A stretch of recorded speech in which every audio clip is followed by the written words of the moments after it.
You can see the purple up here. Based on the size of our city, we get by law a half a mile of ETJ at each end of our city boundaries. And I'm the professional engineer at TxDOT and Beaumont doesn't understand why he's not been able to get the approval just yet. So he's going to Austin. There's absolutely no reason why we cannot do this. We will establish that ETJ on 69th. Is it not working? Hello, hello, hello. Is that better?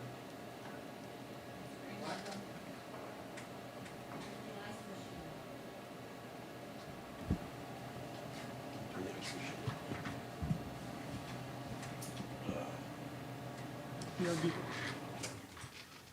Got it.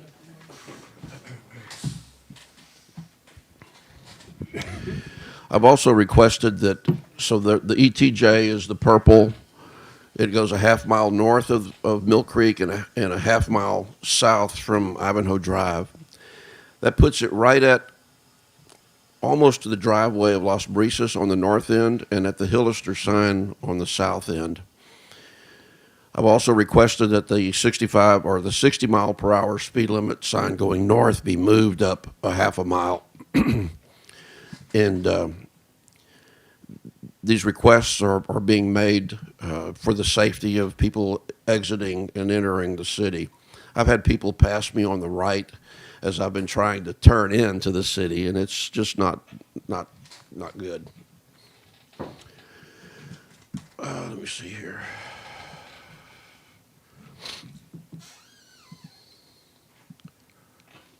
Whoops. I have the update here on, no, I had it all lined up and ready for y'all.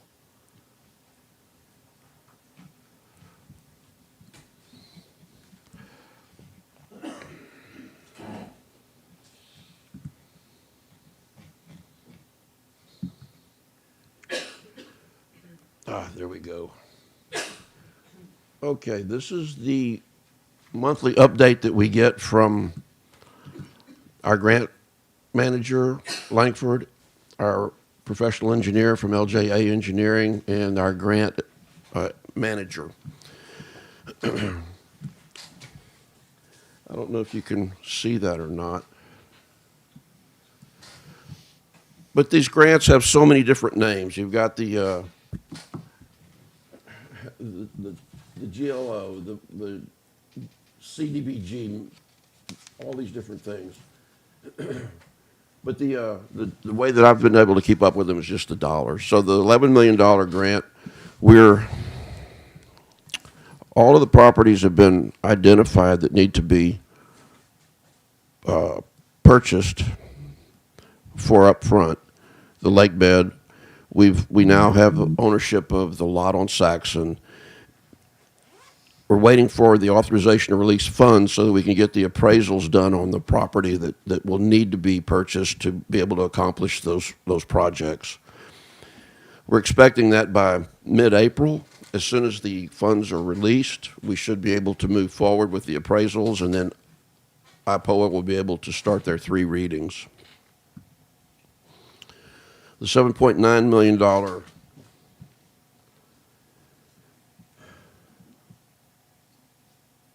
we received our authorization to release funds in March. We should begin to start doing work with that.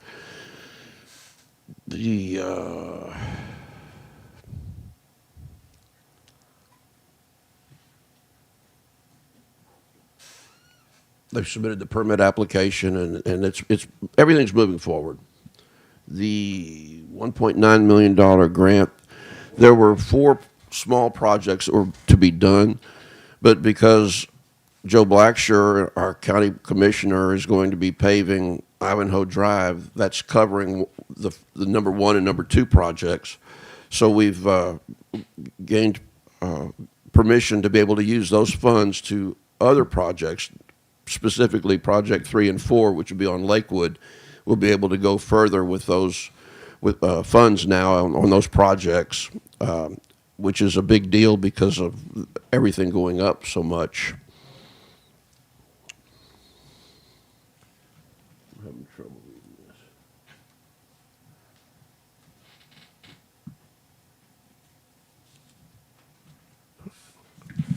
I'm really trying to, I need to get my eyes checked.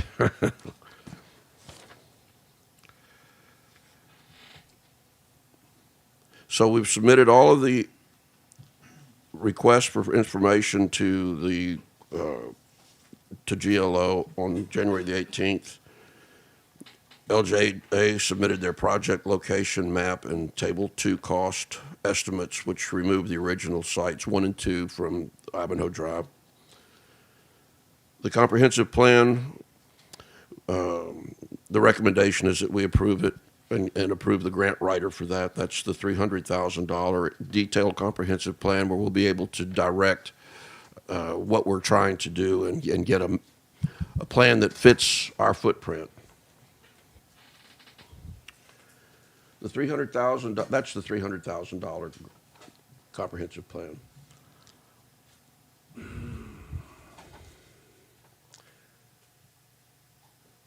The $500,000 community development application is in phase 2, working on finalizing the surveys and gathering the application documents. We're close to the end on that. LJA completed the required documents for the application submitted.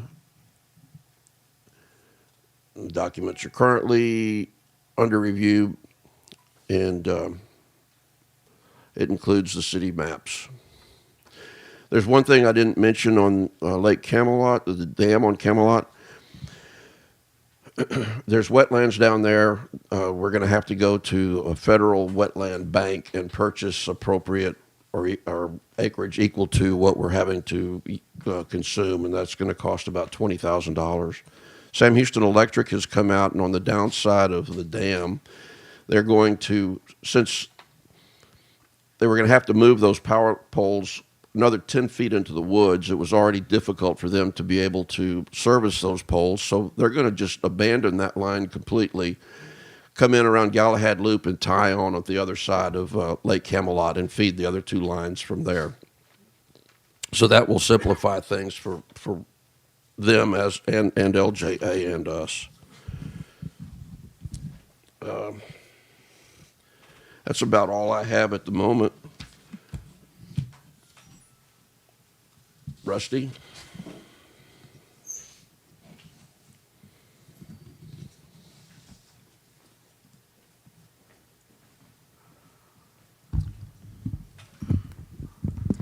There's not much going on, City Council, Mayor, how are y'all? Camelot was at normal level when checked, and Galahad was about an inch over the weir. Tristam's doing fine.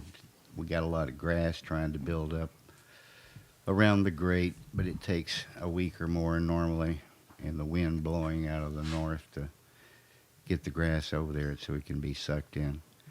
But it was removed yesterday, so in case we got the 1 to 3 inches tonight, we'll shouldn't have as much trouble with Tristan. The only thing going on with Charmaine other than needing caulking was I did get about a large garbage can full of debris off the fish fence, which was a little bit of a surprise. Mostly sticks, a few bottles, and plastic bottles and stuff, but nothing serious that way. It was mostly just normal debris that collects when the water goes over. So I'm waiting, like others are, to see if we get to caulk the spillway. And that's all I have. So have you gotten a date and a quote from Chance on what it's going to cost and all? When they're going to be able to start? The quote. Yes, sir. Want me to go ahead?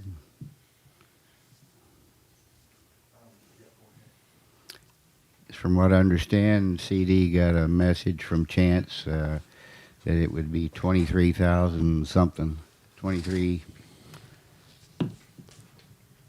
which is about 5,000 to 8,000 more than it usually is.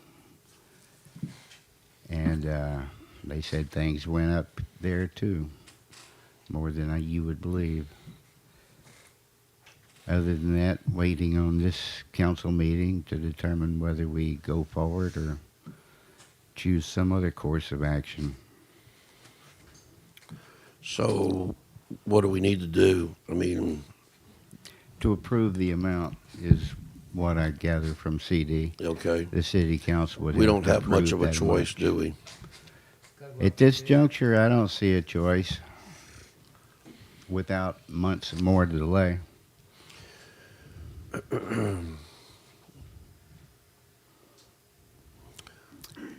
I'll leave that to the city council. The spalled concrete on the spillway, I didn't put those words on there, so I assume you or Will got them in there.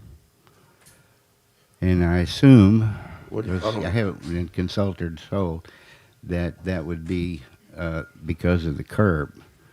We have a couple of spots on the curb that need be repaired, but normally we can manage those ourselves. They're small, about a foot long piece. You need a bucket and some concrete and some water and mix it up and stick it on there. That's about it. Okay, we can talk about that later. All right. So, do I have a motion to move forward to caulk the dam with Chance Construction and their quote? I make that motion. I'll second. CD, we have to go out for bid on that? No. Mm-mm. No. It's less than 50. It's just up to the council making that call. I'll make that motion. All in favor? Aye. Aye. In the quote, it says that it's gonna be repaired to spalled, so they're gonna do that as well? If the quote is for everything, then, Well, I wasn't aware of this fall. Well, I Okay. believe it's written. I no, believe that. that's the But question. I've talked to no one with Chance about that Repairing it. concrete. Okay, Ray may have noticed it when one of Chance's employees that comes to look at our stuff is named Ray. I don't remember his last name, but he's been here for years, off and on. And he may have noticed it and would it change the Assumed. amount or No. minuscule? minuscule. Okay. Like I said, Yeah. bucket and some water. Okay, that's all I have. Thank you, If sir. we passed it. All right. When is he gonna be able to start, you know? I don't know. Now he knows that he can, so we'll go from here. I assume it'll be 2 weeks to 4 weeks before they do it. Some of it based on the coming weather.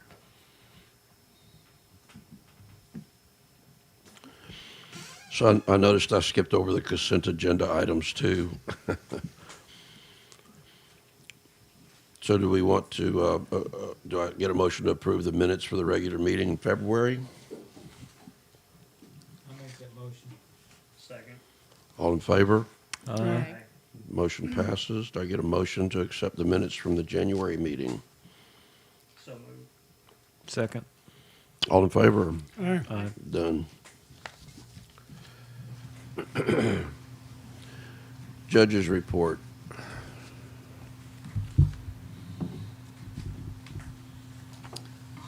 Kathy Rader couldn't be here this evening, so the monthly report for March 16th, the total fines and court costs collected were $150. Total fines retained by the city was $63.19. Total fines sent to the state was $86.81. Fiscal year to date, fines collected $2,511.10. Previous fiscal year to date, fines collected was $5,532. Ordinance hearings that were scheduled were 3.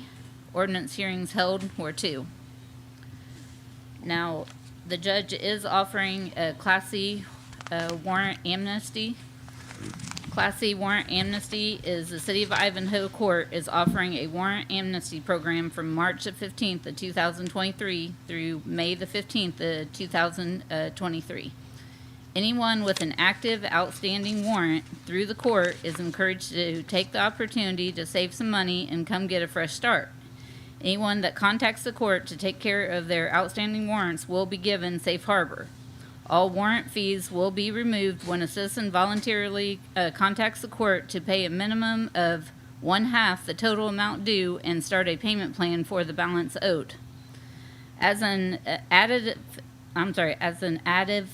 incentive, anyone that pays in full will save an additional 20% off of the fine amount. The percentage savings is only on the fine, not the court cost. The more you owe, the more you save. The court will offer assistance to those individuals that may not be able to pay half down or pay in full, and will work out an agreement action plan for anyone that is willing to make the effort to come in and clear up their warrants. Contact the City Municipal Court at 409-444-7048 or email the court at cityofivanhoe.texas.gov for more information. Is there any questions on that? Nope. All right.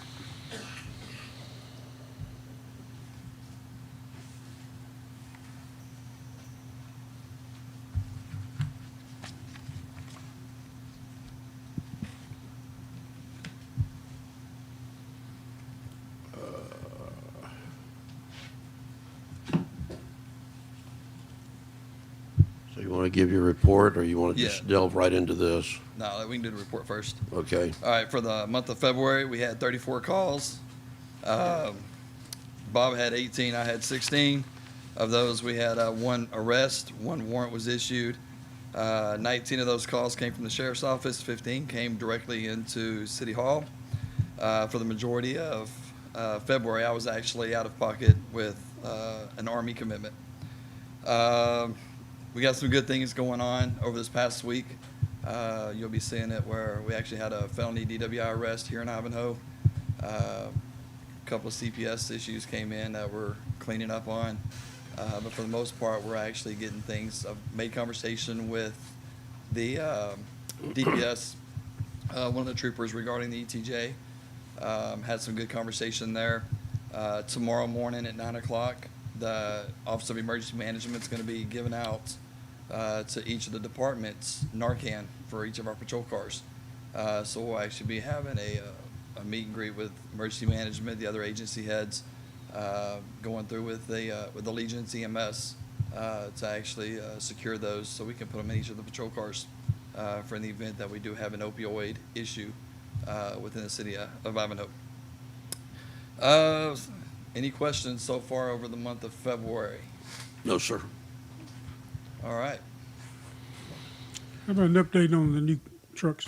They are currently being outfitted right now. One of them should be ready. When I talk to JT's LEDs, it should be ready in about 2 weeks, 3 at the latest on that aspects. And then as soon as that one's done, we'll be ready to move straight into the other ones and get those going. So that way, hopefully, if our next plan actually is approved, then by the time that's done, we should have the vehicles ready. Thank you. So you got some new equipment too, and some calibration equipment. We do. So we have radars that we've gotten from another agency that's given to us. Then we have another pretty much brand new radar that's is in the works right now, coming to us as well from another agency. We're waiting on a commissioner's court who is willing to, waiting on them to make their decisions whether or not that's going to be approved or not. But that's going to actually increase the reliability and professionalism based on the equipment that we're running, bringing us up from old, outdated to modern technology.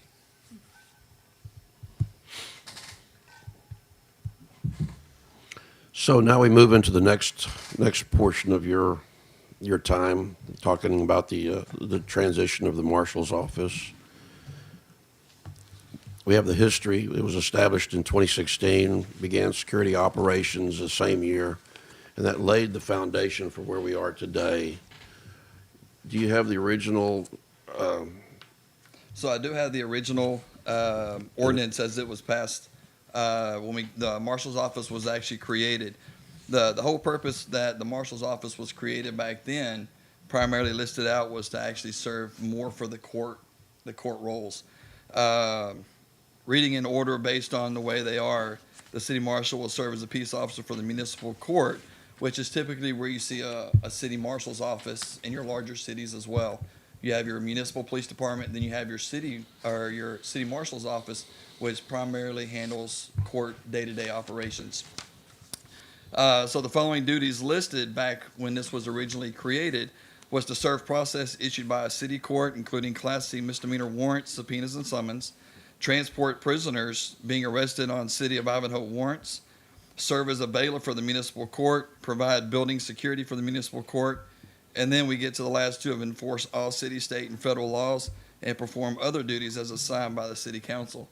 Well, those two right there should be our number one function in law enforcement for the safety and security for the residents of Ivanhoe. And that's one of the reasons why talking with the mayor is getting us to a point where now we're actually moving to a more continuity of operations, basically. Increasing our presence, how we're looked at by other agencies, and then any potential grants that may actually be more afforded to a police department versus a marshal's office. So that's kind of where we got started at, and then where we're wanting to go to is actually to a full-fledged municipal police department for the city of Ivanhoe. We've got our Tahoes. No, that's not the graphics for the truck, but they're going to look a lot more professional. And but we do have the patrol trucks that are outside four-wheel drive. That way, in the event we do have bad weather, bad roads, no matter what, we should be able to get to anybody within the city limits of Ivanhoe at that point. But also be able to help any other agencies that may need that assistance from the equipment that we have. So looking back, Ivanhoe is a Type A general law city. So the police force of a Type A general law municipality is a municipal police department. The governing body of the ordinance, which is our council, appoints the police officers, and the governing body considers necessary for the terms, office, and qualifications of the officers. All these are actually listed in the local government code, which is what we actually follow as a Type A general law city. And then if you scroll over to the next page, it actually lists what a marshal is. And a lot of times you'll actually see the marshal of a Type A general law city is the ex officio chief of police. So there is no, in your cities that actually have a city marshal, there is no chief of police for the marshal's office. They are just the city marshal, because you can't have two police chiefs in the same. So that was one of the other things that we were looking at as well. And then things by here, the marshal office pretty much listed in the local government code. Their primary mission is to the municipal courts. And so since our primary function should be the community as a whole, not just the municipal court itself, because we can still carry over some of those functions for the courts as a secondary duty as than just being on the streets. I think that's a huge distinction between the two. Absolutely. A lot of our residents actually have property here. They live in the Houston area, Katy. They come in for the weekends and looking at us. So if they're used to a city marshal being through the courts and not Houston Police Department, that may cause some distinction or some questionnaires. Are you in the courts? What are you? And when you look at our patrol cars, when it has police and then it says marshal and then it has deputy on there. So the question is, what are you? And so this would actually allow us to full-fledged identify specifically that it's no matter what, it's the police department. And in conversations with Sheriff Weatherford, he's in complete support in making this change. So some of the benefits behind it, which we just talked about, it actually gives us the identified chief of police for the city. Our duties are more defined. We can actually still carry out court operations, bailiff for the court, serve papers for the court. That doesn't actually change things. Some of the differences is with a marshal's office, you can serve civil papers. Well, and talking with the mayor on this, being that we represent the city itself, the municipality of an incorporated city, we should not be serving a civil paper to a couple that's going through a divorce. That needs to be handled by the constable's office or the sheriff's office or a process server, and keeping that liability out of the city. And it's also another one of the reasons why we were talking about that as well.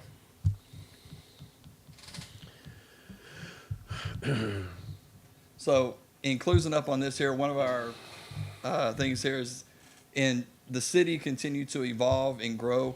It seems like it's logical for us to actually take our law enforcement services to the next level, more modernized. We're doing great things with the vehicles coming up, great things in the department, and we want to continue to see everything enhanced with that as well. I've talked with TCO. It's a simple process to go through. We have to basically create a new agency just like we did back then, but because we're already an established agency, they're waiving all fees related to the state with that, so that would not be an issue on that aspect. And to be clear, we would be establishing the police department before disbanding the marshals. Correct. Once the marshal's office came online. So there's a transition. I'm sorry, once the police department came online with the Texas Commission on Law Enforcement as well as DPS, then we would actually decommission the marshal's office. That way, we still have coverage for the city up until that point. So is there any comment or discussion? You want to make a motion? It's just, the ordinance is 2023-6. It's an ordinance of the City of Ivanhoe creating and establishing the City of Ivanhoe Police Department, providing for the appointment of the police chief, designating the chief of police as an officer of the city, providing for the appointment and qualification of police officers, establishing a reserve police force, and abolishing the office of the marshal. Providing that this ordinance shall be cumulative of all ordinances, providing a severability clause, providing a repealer clause, and providing an effective date. And we don't have an effective date until the police department is established, and we won't be able to abolish the marshal's office until that time. So do we have a motion to, I so move. I'll second. all in favor? Discussion? Discussion. Discussion? Is this a first reading? Yes. Okay. Do we have any idea? I know we have to buy, don't necessarily have to buy new uniforms, but there's some things that have to be changed over, Correct. along with the vehicles, which we're already doing. Right. So, the state is waiving all fees, so, Well- our cost. They're waiving the fees related to starting a brand new agency. Now, the fees that we would be associated with is just replacing our patches and then replacing our badges. That's the two biggest costs we're looking at. And then any uniform changes, if we were going to do that at that point, to make us more professional appearance versus mixed match things that have been. Right. Is there any requirements for additional schooling? Just your regular commissioned Okay. peace officer aspects at that point. Okay, thank you. One thing that I do recommend is all officers do their continuing education so they can actually move up. For example, Bob just finished out his and has obtained his intermediate certification. So he'll be just waiting on his hours, then he'll actually be going towards his advanced. Myself and Jim Zachary are both at the master level right now, which is the highest level. And then Jeremiah is working on his last two classes for his intermediate as well. Sounds good. And what's the time frame on this? I would like to see everything put in place. Once we get it approved by council, there's a few things we have to go through. I'll get with the mayor. I'd like to see it within 60 days, roughly. But that's going to be basically up to TCO at that point because they have to come in, do an inspection just like they did on the last time as well. But once we have everything and we can start moving forward, getting past this hurdle was the first step. Any issues with an inspection? No, sir. It passed the last time, and we're going basically right off the same template we had for the first time we did it with them. So the motion to pass this is a resolution, not an ordinance, correct? Okay, so until such time as we have the effective date, This is just a motion to move forward with the process, correct? We have to adopt this to begin to start the process. Okay. The verbiage was a little concerning. When you talk about abolishing a work group, you just want to be overly. Right. We are being overly cautious with Yeah. this, and that's Just asking. yeah. That's why And we we're talked not about that before. We're not abolishing the marshal's office until such time as the police department is established. Yeah, there's no period of lawlessness. We hope. So this ordinance we're looking at, once the police department is established and we go through this, we have to go and get the other ordinance off the books. Correct. Okay, so we're doing this first to get everything organized. Correct. Okay, Once thank we you. Yes, have, sir. once we Yes, have this sir. passed here, we can actually move forward with TCO to get that process going. Sounds good.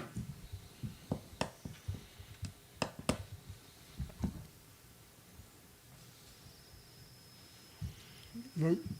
Go for a vote. Go for a vote. All in favor? Aye. All opposed? Motion passes. Thank you. Congratulations. Thank you.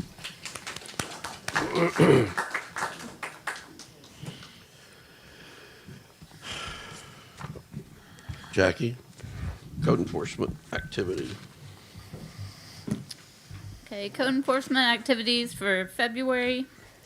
We closed 8 cases. They included abandoned structure, building or constructing a fence without a permit, 2 RV stickers in District 3, 5 lot maintenance, 2 pools without fence, and 1 junk vehicle.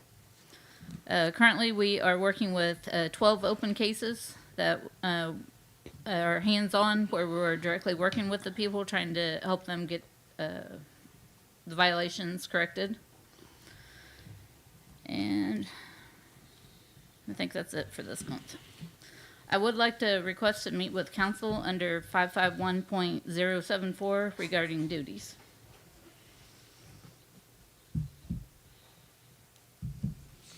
Is that Texas government code? I believe so. Executive session.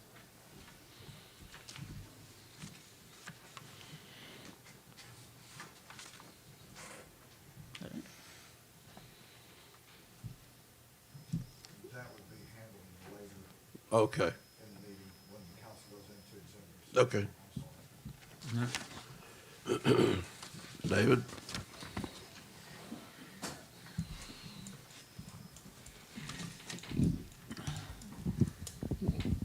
Good evening. Hello, sir. We have cliff notes. We have closed out February, and for lack of a better phrase and just being blunt, it really sucked in February. We looked at the calendar, I keep the rain dates and everything else, and it rained about half of the month of February. We, as you can tell by your, what'd you call them, just the cliff notes? Cliff notes, yes, sir. that you can see there wasn't a whole lot of activity. We were still able to do our general maintenance, which is clearing culverts, signs, patching, that type stuff. But as far as any serious grading or ditch work or culverts, which there was zero activity in February, and the same thing with the mix. Everything was just soaking wet and just basically inoperable. However, March has been much kinder to us, and we are definitely back in the saddle and on a roll. As of March the 1st, we have put out 152 tons of mix. That's 30 tons on Lancelot, 92 tons on Ivanhoe East, and 30 tons on Camelot South down here going out the back gate. So that's looking good. We've also installed 4 culverts. And because of February, we now have 15 work orders pending or in progress on the board. 4 of those are general maintenance, 4 of those are grading issues, 4 are culverts, and 3 are ditch work. That's kind of where we stand. Short and sweet this time, unless you guys and ladies have some questions. David, one quick question. Sure. With all the rain that we're getting, how big of an impact is that having on the raw material laying in the yard uncovered? Tremendous. With it, I mean, we cover the best we can with tarps. Sure. But on the ground, the water seeps in, and if it rains hard tonight, as they're saying, we're probably looking at a commission through the end of next week, unless we get some really bright, sunshiny days, which I hope is in our near future. But until that time, it really does hurt us. It just kind of, it's not a make or break, but it really puts us behind. Well, I'm saying as far as the raw material that's laying in the yard Yeah. with the heavy rain, is Yeah. that having a negative impact on the usability Sure. of that Sure. material? Yeah, it gets soaking wet, and it won't spread. We can't grade it. We can't use it to patch the potholes. The only thing we can use is the hot mix coal-aid. Okay, Yeah, the weather doesn't affect that. gotcha. But the limestone, the mix, the ash, everything gets soaked, and that's what slows us up. Yeah. Okay. David, I know we've talked in the past about covering those materials. Have we gone forward with that? I have tried to get a few bids out here, so far to no avail. As usual, they don't want to come out here because it's not close to the big city. Pretty much, or it's not a big enough project. Yeah, right. But I'm not going to give up on that. We're gonna keep trying till we can get somebody. Okay, thank you. We got very lucky last time. Hopefully we can get that lucky again, because Can you get someone to set the poles and run those beams like before? that's looking like what we may have to do. We can kind of part it out, maybe somebody to set the poles, and then another outfit, like put the material or put the metal on there before, something like that. Yeah. In the long run, that would be a huge help. It would kind of keep us on track and up to date. Dry materials works better. Yes, it does. Yes, it does. That it? Yes, sir. Okay, thank you. Ms. Williams? P&Z reports. Pull your microphone close, please, ma'am.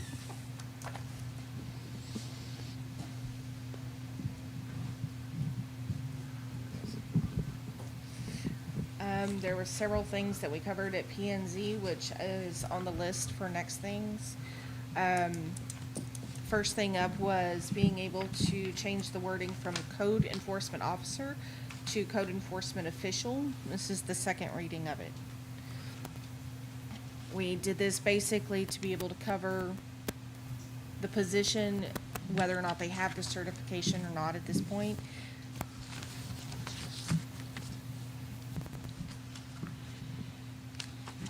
Do we want to start with each one, or do you want to, want me to just run down the list? Just run down the list. Okay. Second one is amending the code enforcement section for fencing and adding gate information to it.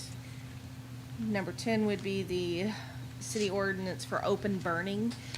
It's been very dry and everybody's about to start burning, so we want to make sure all the bases are covered before wildfires start catching. And then the last one is amending an ordinance to be able to allow the children to be able to raise farm animals strictly for FFA and 4-H purposes. Okay.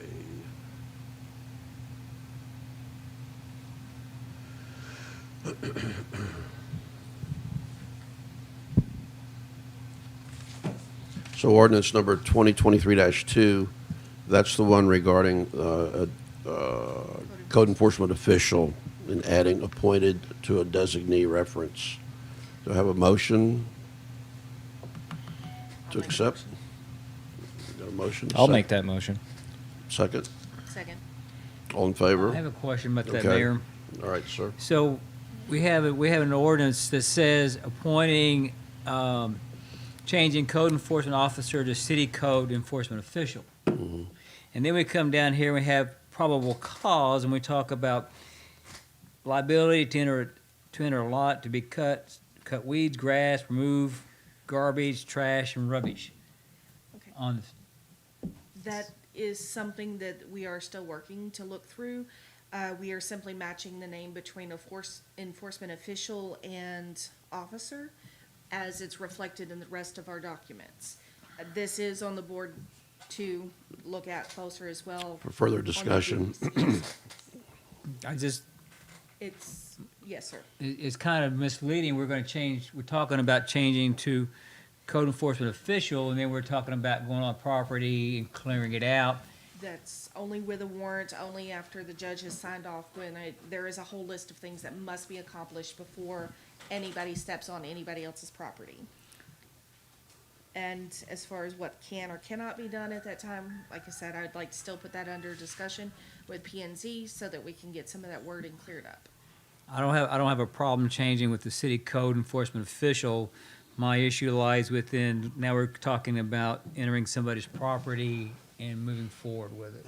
That's already part of the code. All right, That part's not being changed in this section. Today. just the, that. So that part of the ordinance already exists. It's Okay. not being tacked on to this change. all right. I just like clean, concise ordinances. Thank you. So we have a motion. Second. All in favor? Aye. Opposed? Motion passes. Next is ordinance 2023-4. This is regarding open burning. What about It's- 3? Sir? Three. What did I do? Skip number three. Oh, 2023-3. Yes. Good catch. Thank you. So this is an ordinance regarding fences in residential areas, adding a gate with a maximum height of 8 feet, providing that this ordinance shall be cumulative of all ordinances, providing a severability clause, providing a repealer clause, and providing an effective date. Yes, sir. Our fence heights that have already been set, and 5 foot is where you can see it from the road. The maximum height of any of our fences are 8 feet, so we figure any gate should be no higher than 8 feet. And so that you can still see from the sides, and you can still have your gate as pretty as you need it to be. It's logical. Do we have a motion? Or any discussion? I have a discussion. Well, you gotta make a motion first.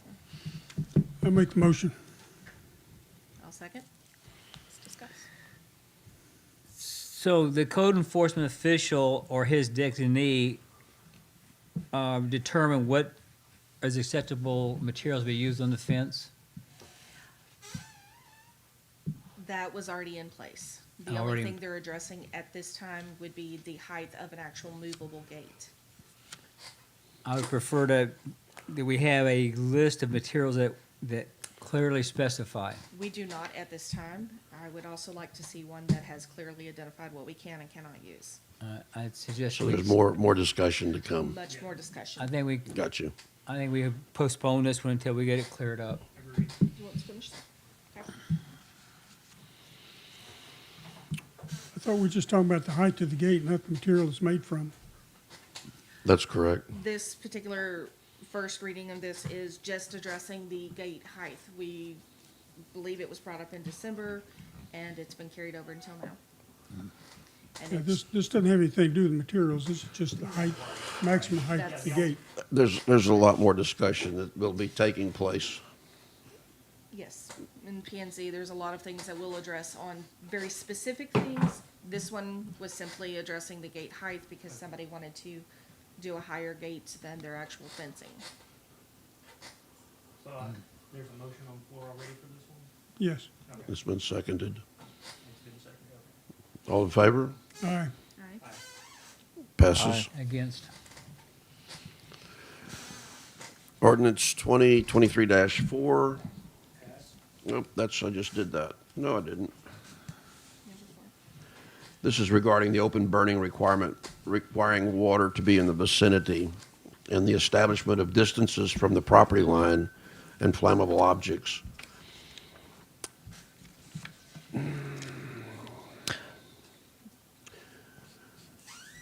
It goes into detail. No fires of any kind shall be allowed on property that does not have a readily accessible water source in the immediate vicinity of the fire. Water source shall have enough volume as required to extinguish the fire. Burning of items such as leaves, wood, grass cuttings, or paper will be permitted. Domestic waste may be burned on private property in accordance with TCEQ. All fires shall be located where the closest edge of the fire is a minimum of 10 feet from the nearest property line. Wooden fence, structure, tall vegetation, bushes, and the drip line of any low-hanging tree branches. No fire shall be left unattended, and all fires shall be extinguished before leaving the vicinity of the fire on property.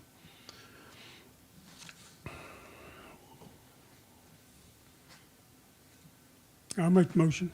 We approve this ordinance. All in favor? Discussion. Discussion?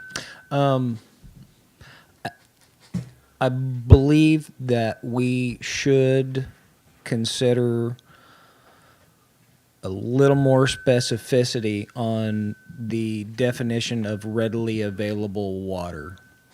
And I had a real life comment from a resident about this.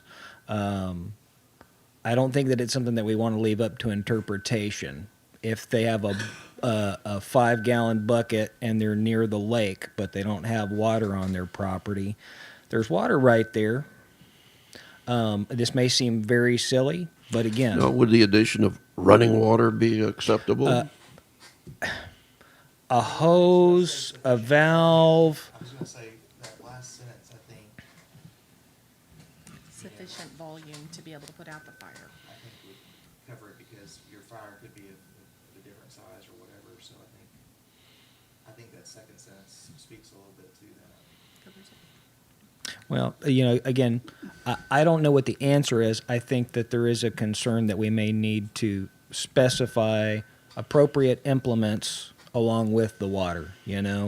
Having a faucet on your property, if you don't have a hose, you might as well not have any access to the water. I know that this seems very silly, but people ask Well, I questions, think and people one have, of the important things that brought this to attention was burning fires too close to residences' property lines and their trees and and their neighbors' fences. Sure.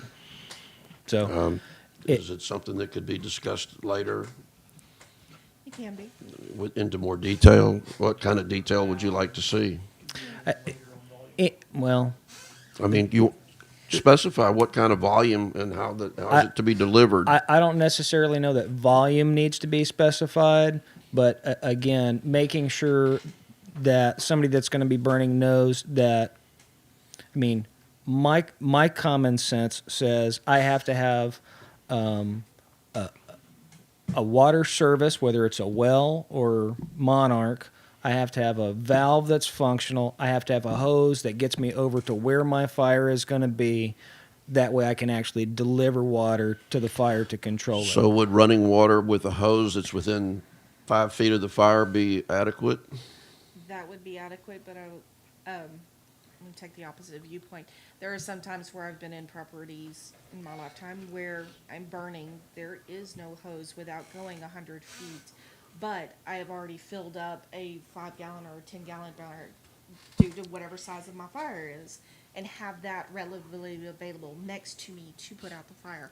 So would that be something that you would want to add to it, as in a bucket full of water already, or? I think that's a council call. If we want to allow people to have 35-gallon buckets because they've got a bonfire going, people will do strange things. So I don't know. To me, the notion that running water is available would seem to be the safest for the community and for residents. But again, it's a council call. That's just my personal interpretation, is that running water is what needs to be available within So X could footage you- of the fire itself. Could you add running water? Or, I can take it back to P&Z and see what else we can add to make it approachable, agreeable. Thank you. I agree with Councilman Harrington on that one. okay. So we'll postpone that.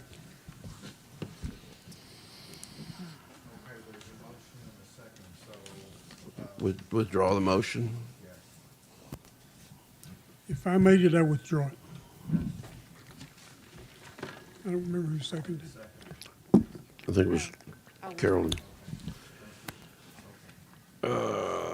Consider for discussion the action adopting the Texas Opioid Abatement Fund Council and Settlement Allocation Term Sheet. Livestock regulation. Livestock. What, oh my, Livestock. where the, oh, that's the biggie.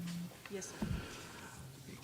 Ordinance number 2023-5, it's an ordinance in regarding chapter, section, blah, blah, blah, providing that this ordinance shall be livestock regulation, adding exception for students of 4-H and future farmers of America to maintain livestock on their property. I haven't read this in detail, but I believe that it outlines the minimum amount of property, what kind of animal can be on that minimum property, and then the square footage that's allocated to that particular size animal. And a very thorough process of verifying that the animal is an FFA animal. Yes, they're supervised by the school as well. Yes, sir. They would have to register. They would still have to register, get a permit, go through city offices, make sure that they're not violating other city ordinances with the keeping of the animal, and making sure that they're doing everything that they're supposed to with FFA. If they're not, we call that FFA coordinator and get them to come in and inspect. And if they are a violation, then it gets revoked. Now, to be clear, it being an FFA animal, the FFA inspector is the one to inspect Yes, because they're overseer of the program. that's when they sign the permit to be able to have it. They are the ones that help be responsible for it. Got it. And they make sure they have enough room for the animal. Yes. They have requirements set up in both 4-H and FFA about the size of the animal, regards to the pen, the closeness of everything else they should be able to do.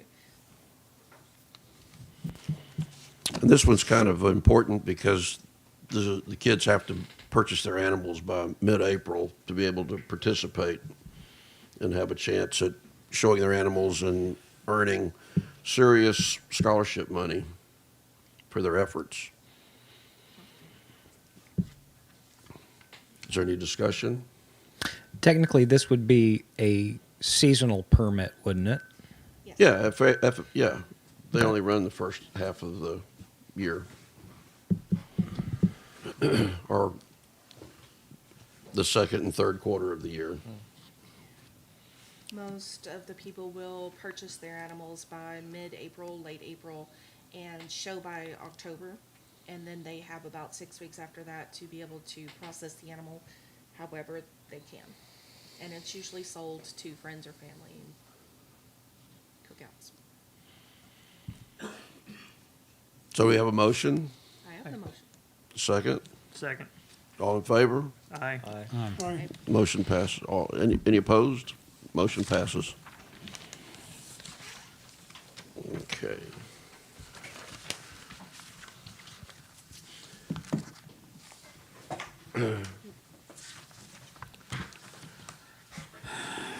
Now we're at 13. Consider for discussion action adopting the Texas Opioid Abatement Fund Council and Settlement Allocation Term Sheet and authorize the mayor to sign all documents pertaining to the settlement. Do I have a motion to give me authorization to sign that document? I so moved. Second.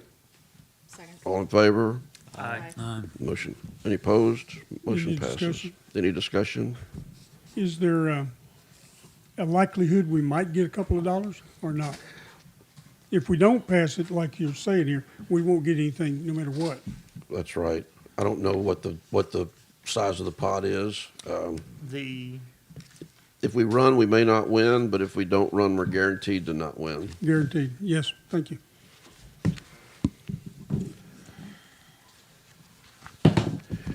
Consider for discussion action. Up. All in favor? Aye. Aye. All opposed? Motion passes. Consider for discussion recommendations for the review committee for the grant writing administration for the Resilient Community Comprehensive Plan. That's mine, Mayor. Yes, sir. We, evaluation committee, which is myself, Kevin Faircloth, and Johnny Craven, plus CD, the monitors, met on Tuesday afternoon. We had 3 responses when our request for proposal. That was from Leslie Waxman, Grant Works, and Langford Community Management Services. Leslie Waxman actually just said, thank you for letting me know, but she didn't submit any proposal. So we had Grant Works and Langford Community Management Services. Grant Works is the one that did our previous comprehensive plan. So we've had some experience with them. And obviously Langford, we've had quite a bit of experience from them. The committee reviewed everything and we decided our recommendation is that Langford Community Management Services should be our Grant Works, our grant writer for this. They had 94.66 points. Grant Works had 65 points. So our decision was with Langford. So I'd like to approve a resolution. I'd like to make a motion. A resolution of the City of Ivanhoe, Texas, authorizing the award of professional service provider contracts for the Resilient Communities Program of the Texas General Land Office Community Development Block Grant Mitigation Program and authorizing the mayor to execute a contract with selected provider. This is for a $300,000 grant. And I'd like to make that motion so that we can vote on it. I'll second that motion. Any discussion? All in favor? Aye. Motion passes. Tommy, number 15. Number 15 is consider for discussion action soliciting proposals for grant writer administrator for broadband infrastructure projects to the Texas Broadband Development Office of the Texas Controller. And this is, I think, $100 million, $120 million grant. There's several. I know DebtCog is looking at this and others are too. This is one of those things that we need to get on board, basically, the BOOT program, because the state's got a lot of money and we have need for more broadband in East Texas and all over the state.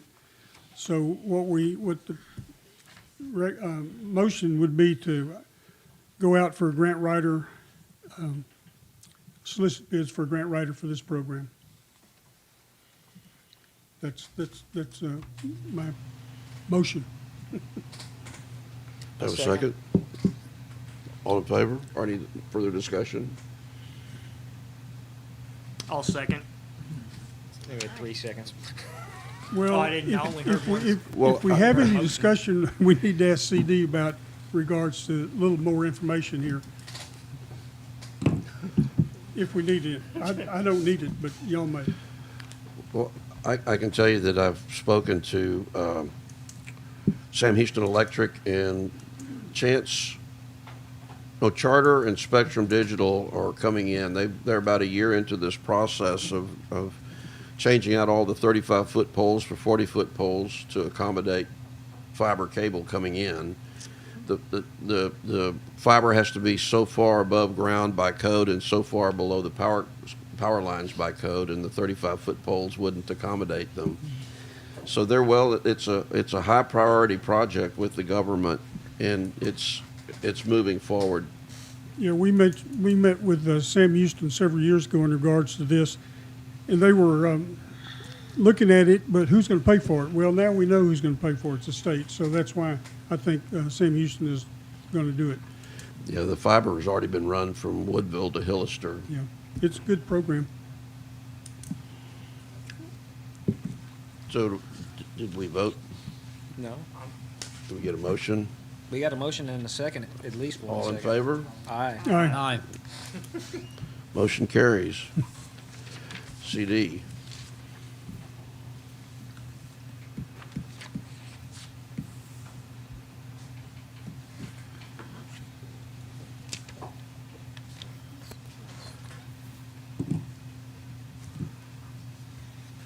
Thank you, Mayor and Council. Okay, in regards to the previous deal there, actually what the council has set in motion is to provide for the city to move forward as we see all these grants that come along through the state comptroller's office, because they're probably going to be receiving a bunch of funds from the IIJA, Infrastructure Investment and Job Act funding from the federal folks. That's what I see as the way that they will do funding, that they will go to the state, and then the state will say, okay, we have some money, just like they've done with the GLO, where HUD sent the money to GLO, but we have to work with GLO. So anyway, the council has set the stage for that. I appreciate that. Okay, on our treasurer's report, and pardon my voice, I haven't talked in a while, so the financial documents, including the bank and text class statements, were sent out to the council earlier via email in the month. Account financial reports and reconciliation details for each account were emailed to the council as soon as they arrived, which was yesterday. The other items report for the month, the state comptroller direct deposited $6,521 on March the 10th for our sales and use taxes collected in December. Those were the ones that reported to the comptroller in January. Last month, as a comparison, sales tax deposit was $8,895, but that was also one of the quarterly reporting from the state comptroller. So year-to-date, ending February the 28th, total sales tax income is $42,178, and that puts us a little over halfway to what we had in the budget. Compared to the same month last year, $41,385. So we're just a little bit above what we collected last year, or the state comptroller collected and sent over to the city. Ad valorem taxes received February the 13th totaled $81,566.52. Now, $66,149.65 went to maintenance and operations, and the remainder of $15,416.87 went to the interest and sinking fund. That is where we pay for the bond. Mayor Blackstone wired the bond interest payment of $26,987.50 on February the 21st, and the February ad valorem for interest and sinking of $62,949.42, as well as this month's payment, will boost that interest and sinking fund account a long way towards what we're going to have to pay come up in September. That'll be $106,987 in interest and principal. Our pledged securities at Citizen State Bank, as reported last month, had to be increased by $100,000 in order to protect the public funds when the ad valorem payments are deposited. Now, combined with $250,000 FDIC insurance, the funds at Citizen State Bank are protected, and it looks like we have an overage of about $341,964.34 there. So we're good on that part. Mayor Blackstone transferred $300,000 from the Citizen State Bank General Fund account to our text class General Fund reserve in order to get the much better interest rate that's available at text class. Now, that said, the banking system as a whole across the U.S. has come under scrutiny as a result of feds having to take over a couple of banks because of run-on deposits. That, in addition to the politicized issue of raising the federal debt ceiling, has the financial landscape in a not very stable place at this point. Let's see. As Mayor reported earlier, the deed for the property on Lake Ivanhoe at the end of Saxon Lane's cul-de-sac was received on the 7th of this month. That's the lot that will allow the city access the lake property as the work to rebuild the dam takes place. TML audit has been completed for fiscal year 2020 2022. That was workman's compensation. Since our payroll exceeded what we anticipated during the year and had been reported to TML, we'll be seeing a bill for $1,381 to cover the shortfall from what we'd previously been billed. Now, as a result of that and looking at where we're going, I'm requesting TML make an adjustment to the payroll contribution for workman's comp from the $293,329 that it is currently, increasing that to $368,902 based on the fiscal year 2023 budget across all the departments. And the details on that TML audit were included in the council's packet. The outside auditors from Gulf Harrington spent the day at City Hall a week ago, and they reviewed a bunch of documents. Debbie came to the rescue with our big volunteer to help out along with that, getting those ready, and our accountant Kyle Heineman with Davis Heineman and company was on hand also to provide a lot of the background information like trial balances and such that I don't deal with on a day-to-day basis. That's accountant stuff. There'll be more information exchanged after that in-person visit, but the draft fiscal year 2022 audit should be ready by the end of the month, and I expect the auditor, Daniel Harrington, to have the audit ready to present to the council at the April 20th meeting. So that's my report that I wrote out for you. Now, there's some other side things to look at. Pardon me.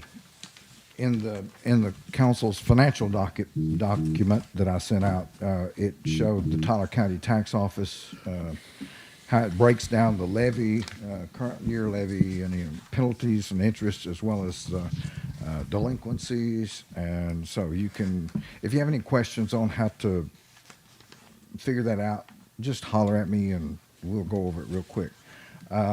One thing that I did want to point out from the Tyler County Tax Office is the calculated balance that's still due to the city as of the end of February is $144,963 from 2022.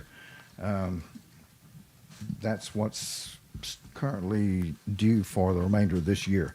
Now, altogether, going back to when the city first started collecting ad valorem back in 2010, $402,720.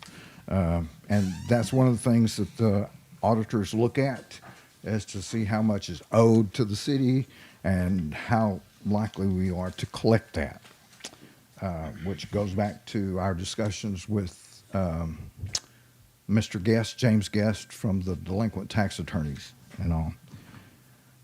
Another thing that has come to light, you saw the payroll budget and showing what is remaining in the budget for each of the employees.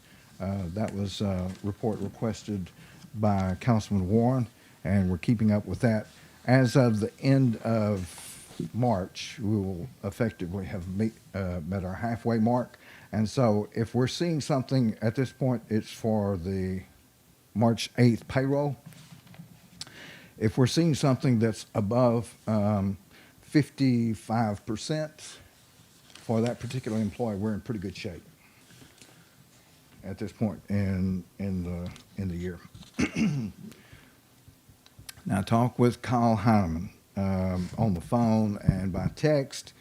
I had intended on discussing some issues, and we'll talk about that in just a moment, on the budget and how it's presented for the council, which isn't showing some items that need to be shown, and it's showing some items that aren't necessary for the council's review in the general fund. So we've been talking about going to QuickBooks Desktop, getting away from QuickBooks Online, and that discussion has been ongoing and it continues. And a response that we got from Kyle Heineman in regards to that is that moving to QuickBooks Desktop or staying on QuickBooks Online is both in good and bad. Bad because Kyle Heineman would rather be on desktop, but good because it would he wants the city to move to a true fund accounting software program and prefer not to go through the migration process from online to desktop and then to a true fund accounting program. Well, we've been looking at some of those, and previously they had been really out of range, but now that pricing for desktop and online has increased to its current levels, he says it makes sense to find a software that's designed for small governmental entities, especially since we have more than just a general fund account. And he is pretty sure there's software that would be comparable in price to the current QuickBooks total cost, that it does include payroll. We did briefly talk about how the budget is set up, or the report that he provides to the council. And he said just rearranging the chart of accounts is probably fairly simple, but the city needs a distinction in the multiple funds and multiple departments, which when you look at the budget that we established, it does show the different departments. But QuickBooks Online has difficulty differentiating. It just groups it all into one. As an example, account 9,000, the line item for that, which is capital purchases, had various expenditures coded to it for 2022, and that means that he has to manually go and split those out from general maintenance and operations fund, the public safety, law enforcement department, public works, when we buy, like we purchased the trucks for law enforcement, and we purchased equipment for public works. Anyway, that has to be reported separately on the audit, and QuickBooks Online just does not do that for us. So that's continuing discussion, which leads to the budget. And as Councilman Warren and I were discussing this afternoon, I wish that I had been available to talk with Kyle when he was here on Friday, outside of the work that we'd done on Thursday with the auditor. Sinus headache just would not let me focus on anything, especially numbers on Friday, so that was out for me. And I will be seeing when I can meet with Mr. Heineman either here or at their office in Huntsville sometime fairly quickly, so we can get this issue about the budget report straightened out so that the council knows where we actually stand in the various line items. So this is very important. I think it would be prudent if you went over there and sat down with them. It would show them how important this is to get it straight once and for all. I appreciate that, Mayor. And yeah, as soon as we can establish a day for that. Okay. Like I say, either Kyle can come here, or I will take the various documents that we look at and what the council wants to know about. Okay, whatever is best for you. That's for the. Yes, sir. Whatever makes the system work. Yeah, that's where I'm trying to go. Yeah. Whatever works best for both of us, so we get this we put to bed once and for all. And I think while you're at it, we do a cost comparison versus QuickBooks Desktop and this other software. Oh, yes, sir. Looking at the fund accounting. Because we yes. got to have good information for this council to move forward and make decisions. And we can't do that right now. Our hands are tied. Right. So like we were talking, we need to get with him to get this resolved. And this has been really several months that we've had the issues developing along the way, and that budget report not reflecting some line items and having other line items that don't pertain to the general fund for our operations. Okay, that was a side note, but something, as you said, is important that we need to get fixed here. Thank you, sir. Thank you. Okay, something from text class. It's the local government investment pool that serves Texas local governments. Texas class has issued the following statement in light of the recent developments regarding Silicon Valley Bank and Signature Bank, collectively known as the failed banks of the last week, and the resulting market uncertainty. All of Texas class bank exposure is within the FDIC insurance coverage limits and or is fully collateralized. In addition, Texas class did not have any direct exposure to those failed banks, nor did Texas class have financial relationships with those failed banks. The failed banks generally operated in a different banking sector than traditional banks, and as a result, Texas class believes that based on credit fundamentals, the risk should not be systemic. The Federal Reserve has created the Bank Term Funding Program to backstop the entirety of the banking system. However, recent market events suggest that investor behavior warrants enhanced due diligence. And we're doing our due diligence just about every day. Discussion with Leanne Monk, the Tyler County Treasurer, and they have a lot more money put in Texas class than we do. And she's not feeling uncertainty, and she is in a titled role as treasurer, so I value her opinion. Again, Texas class cash deposits are fully collateralized and maintained with a diverse group of national and regional financial institutions. And they say the disciplined investment process continually evaluates the strength and capitalization of their U.S. money center and regional counterparties and indicates asset quality is strong, net interest margins are robust, and funding is solid in the fixed income markets. Texas class does not expect the closure of the failed banks to have any impact on their operations. They continue to monitor the situation and will report on any impact to their participants. So, giving you that information along with currently, as of today, the funds that we have deposited at Texas class is earning 4.41% interest. Hard to find that just about anywhere. So that is, I guess you could say, my report for the month. Thank you, sir. Thank you. Any questions? Does Kyle have any idea what software we could get that would work for us? Because we've been dealing with this problem for several years. Well, it hasn't really come to the forefront until we're seeing these issues, especially when you're dealing with the multi-million-dollar grants. Right. Although it's basically flow-through money, because as soon as we get reimbursed or our billing for the grant writer, administrator, for the engineering work, and soon, hopefully, for the contractors to do the work, and that's when we'll be seeing probably some big amounts rolling through. But it basically is supposed to stay in our account no more than 3 days. Well, we brought that issue up multiple times with GLO, and so they know that it may be 5 days, or if it's over on a weekend, which normally happens, we'll get a Texas comptroller's check or direct deposit to Texas class on Friday afternoon. And so we're not going to be here Monday. Sorry. So you just got to wait until I see it in the bank or at Texas class on Tuesday, and then get the mayor to initiate the direct wire transfer. And so we've done that on Saturdays too.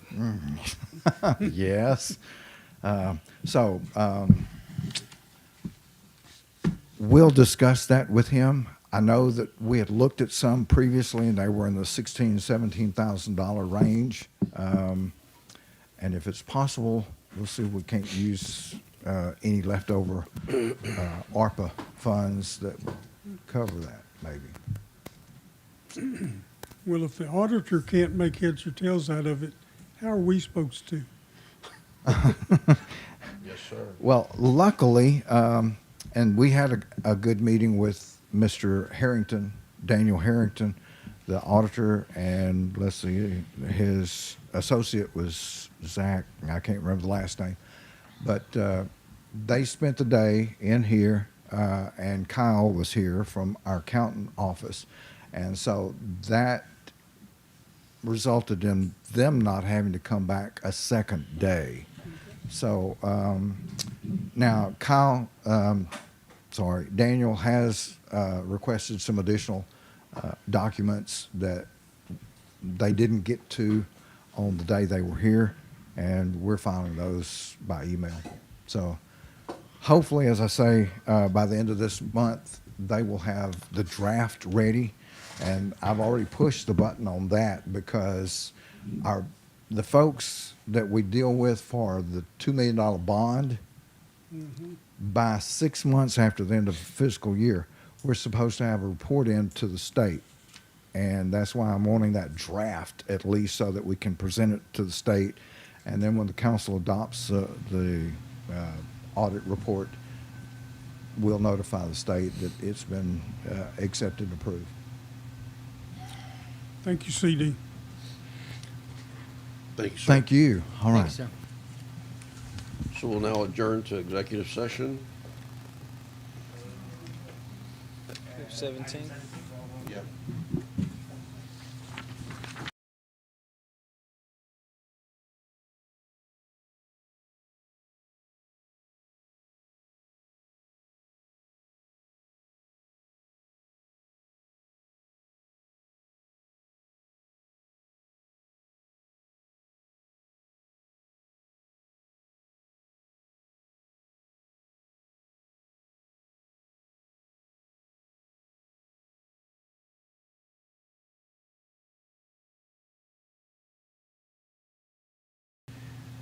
What we're trying to review all of the ordinances, and in some cases, we're not able to move forward with them because there are contradictions in the same paragraph, sometimes in the same sentence.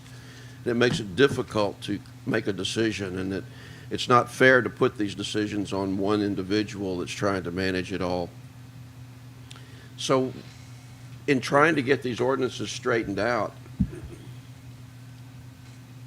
it just makes logical sense to have more than one set of eyes look at these things, compare to the ordinance, make notes of any changes that need to be made in the ordinances for clarification, and make a determination on how to move forward with them. That's not going to be the case with every nonconformance, but there are going to be those that will need more than one set of eyes to make a determination on these things, and that's where I'm trying to go with this. Is to establish a nonconformance review board.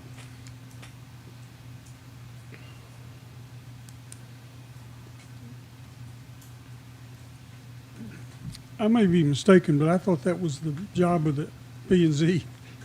Well, P&Z reviews the ordinances, but not the nonconformances. Well, they're supposed to review whatever we refer them to from council, or refer to them from the council. Okay. So, I don't know. I mean, to me, it's duplication of effort.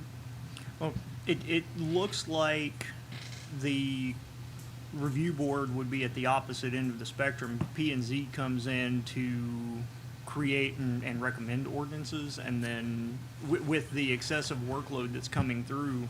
Well, I don't know. We talked to P&Z about that, but the thing is that is their job. That's what they're supposed to do. If we refer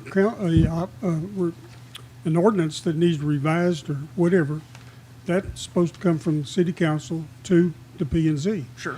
Now, you're putting another level in here. To me, it's just making additional work. Are they reviewing ordinances or violations?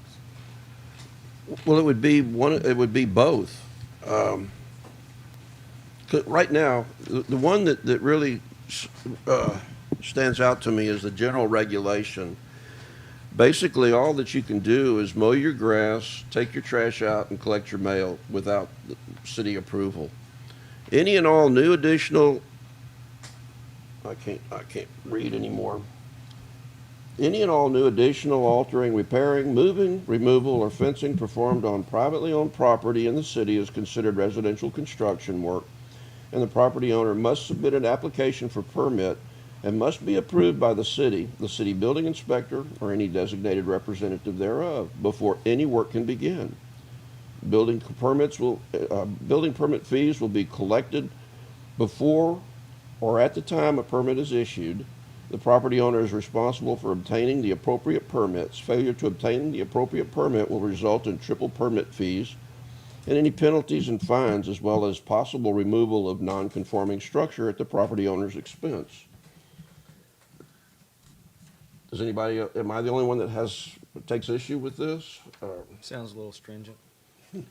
I mean, That's the ordinance. If we want to change it, we need to refer it to P and Z with our well, recommendations. yeah, no, absolutely, absolutely. At what point would the nonconformance review board be handed something to review? Obviously, it indicates in the title nonconformance review board. At what point would they be handed that nonconformance to review? And where does it come from? I mean, it sounds like the board, this review board, is just going to start looking at ordinances and referring them to us to give to P and Z. What it says in the name nonconformance. You know. An ordinance is an ordinance. You know, if it's non-conforming, we just need to get rid of it. Exactly. Yeah. But that's the job of the city council to refer it to P and Z, not someone else to look at it and then refer it to us. So then council should look at the nonconformance issues. If somebody brings them to us, that's what our job is. Then they should be brought to us. Exactly. But who's going to bring them to us? Code enforcement. And we as Maybe code enforcement, maybe police department, maybe public works. I mean, wherever they come from doesn't matter. They're supposed to come to us. We look at it and say, okay, this is something we need to change or do something about. Then we refer it to P and Z. And they're the ones that look at it, change it, bring it back, say, this is what you want. And we say, nope, go back and do it again.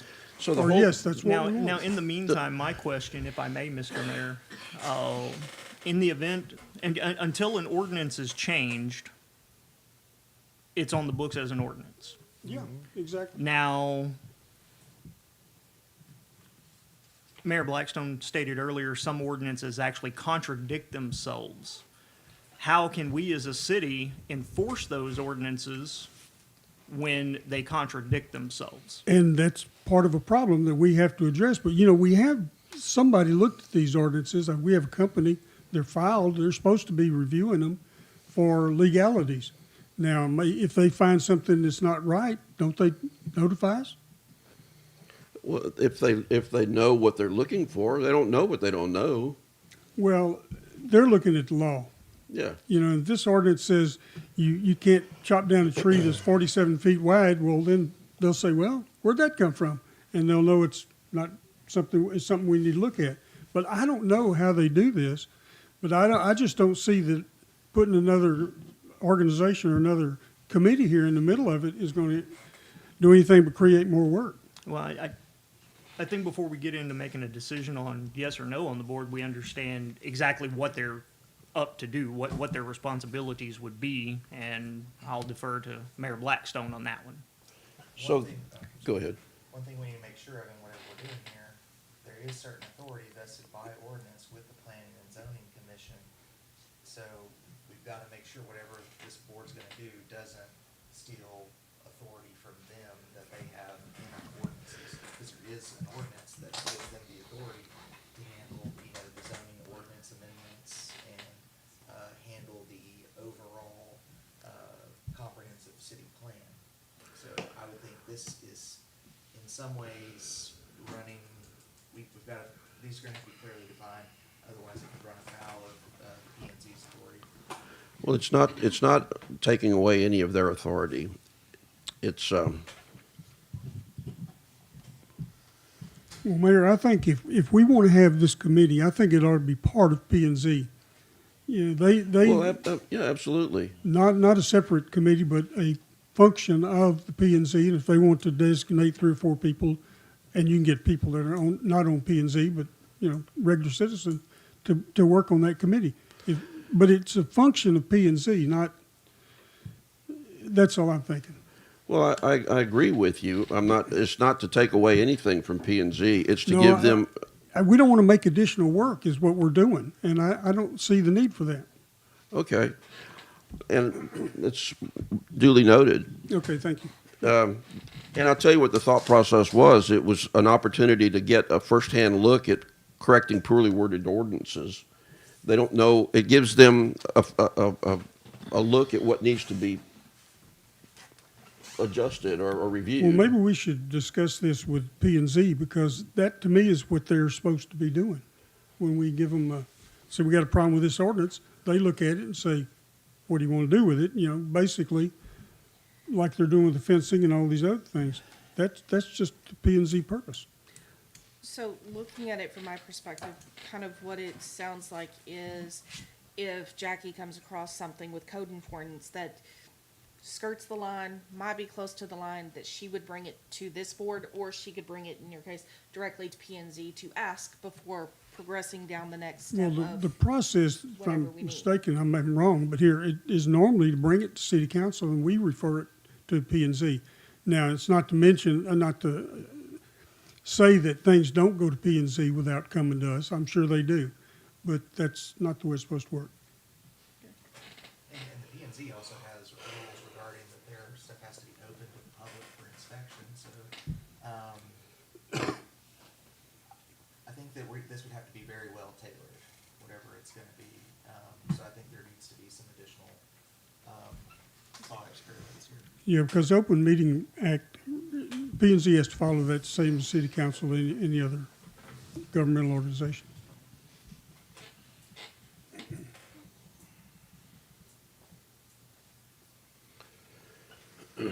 I think we should postpone this for the time being. Okay. I do like the idea of additional horsepower towards reconciling the potential conflicts in the code, or the inconsistencies that we may be getting snagged on. I think that we do need more horsepower, and whatever way we can deliver that, whether it be a group like this within the P&Z or something else, I think that it's worthwhile to run it to ground. Judge Rader has told me that she has had some violations that she's had to throw out because she just can't make heads or tails of the ordinance. And that needs to be brought forward. And that I don't know any other way to bring it forward to P and Z other than to be able to identify it. Well, yes, but. She's got to communicate to council. Yeah, it's got to come to council, or it should come to council first, because, we're all under the Open Meetings Act. Everybody has to post an agenda and the whole business. P and Z has to do that also. So it just, don't want to complicate things with additional personnel. Brad, if I may ask you a question. As the P and Z is an extension of the council, so to speak, do they have the authority to create a committee to basically give them extra sets of hands and eyes to deal with this workload that is causing, in some cases, a lot of undue stress on our residents and undue stress and workload on our personnel? Basically, they have the power that the city council gives them.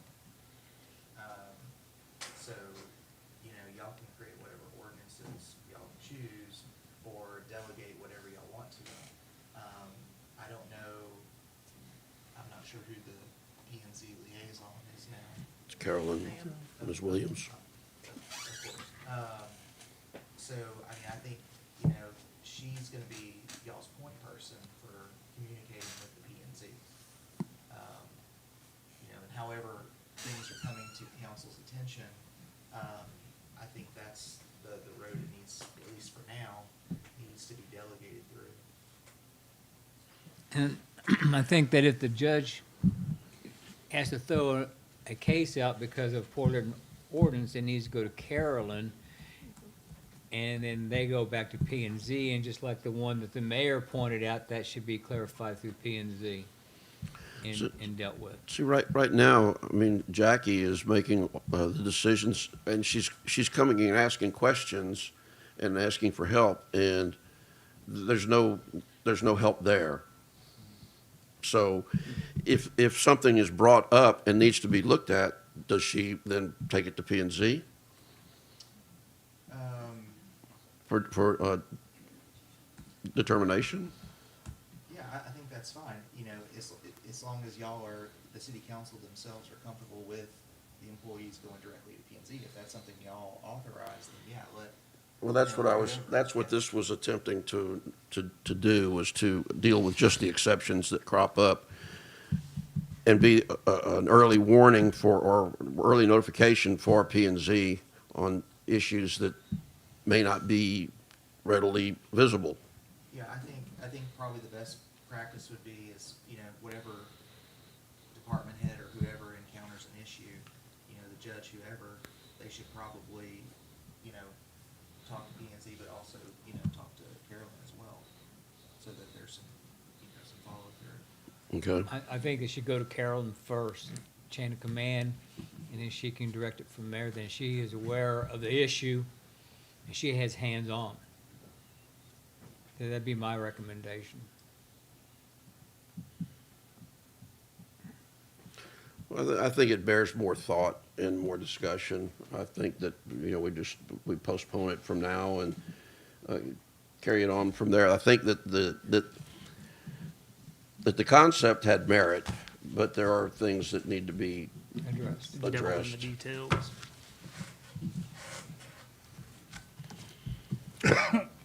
There is an issue that needs to be resolved. I don't know how to go about doing that. This was just an early thought process on that.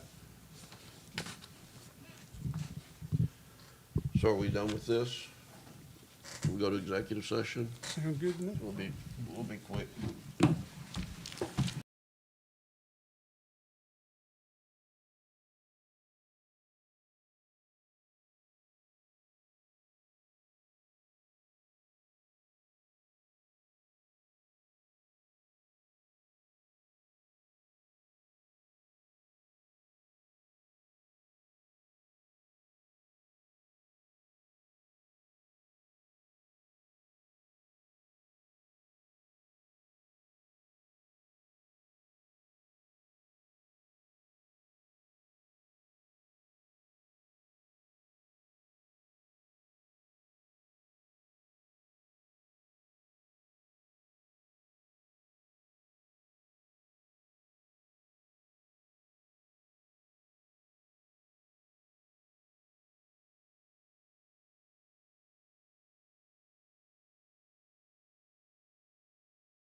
Thank you, ma'am. Does it take a second to get going? We're going. Mr. Artiste.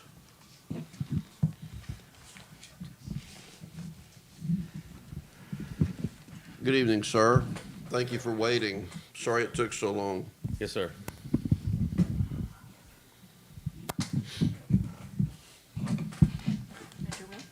Yes, sir. Go ahead.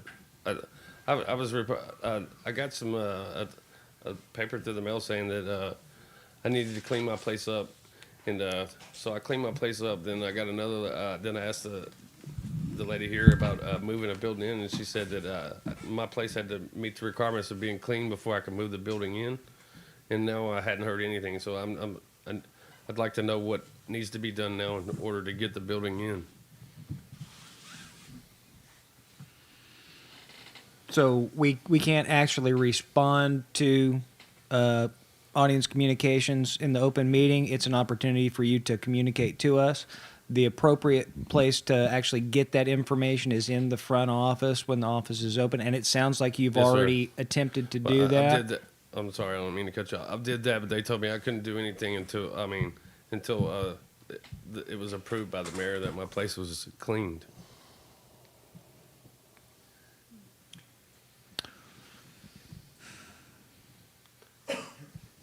Mayor? I mean, they took pictures and everything. I mean, It's, yeah. that's a council decision. That's not me. I would personally recommend Mr. Phillips come into the office during normal business hours. Yes, sir. Speak with the mayor and Miss Jackie Black together. Yes, sir. And find out what your next course of action is. Yes, sir. And I'm sure they'll be glad to let you know, but that's my personal opinion. Yes, sir. So we can set it up for next week. I don't know if you need an appointment, just normal You- business hours. You don't need an appointment, but it won't hurt you to call ahead and confirm that somebody's sir. not out of office doing Right. something out in the Yes, city. sir. Yes, sir. That's all my concerns. Okay. Can he explain a little bit more of what he's requesting to you guys? This is There's- not the venue for it. Yeah, there's no need here. He can take that up with you and the mayor in the office, and you guys can help the gentleman figure out what his next step is. Thank you. Thank you. Mr. Yes, Phillips. sir. Thank you, sir. If there's no further business, do we have a motion to I make a adjourn? motion that we adjourn. I second that motion. All in favor? We are adjourned. Wait, discussion. Oh, discussion? Aye. Discussion will not have a corned beef sandwich, and it's possible later. Brad, I'm sorry, this